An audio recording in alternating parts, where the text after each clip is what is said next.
is Miss Iris. So today we're gonna do some sensory bags.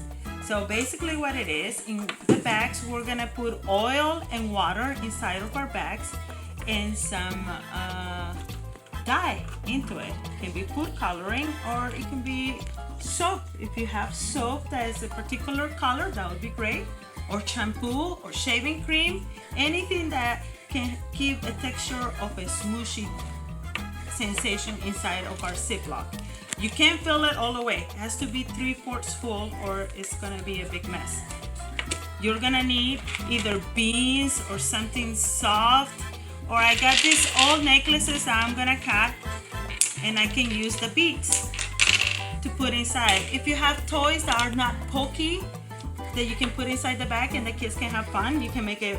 If you have little fishes or little soldiers that are not too pokey or anything that's not pokey, you can put inside. And I'm gonna show you afterwards how is this gonna look. I forgot to mention, you can actually draw, and this might be a job for a grown-up. You can draw a ball, so the kids can actually drop items inside of the ball. You can draw a road so the kids can follow along the lines and they can follow traffic.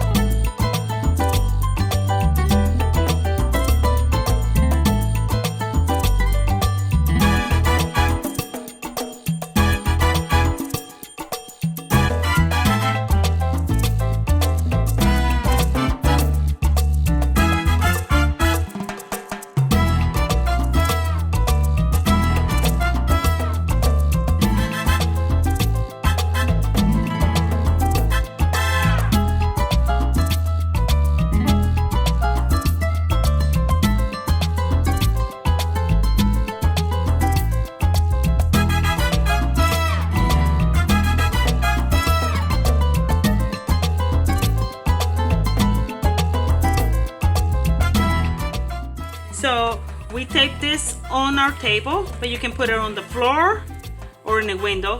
And so now the kids can actually play and there's less chances of the bags popping open. And the less water is the better. Don't put too much water or too much liquid, because it just is harder. So that gives you an idea of what to do. So now we tape it on the window. So this is what it looks like in the window. And you can make one made out of flour, the other one of soap or shaving cream, as I said. And you know, if you have little squishy toys, that will be awesome. And it's a great time just to do some sensoring and have fun with homemade stuff. I hope you guys are having a great day. See you soon. Bye.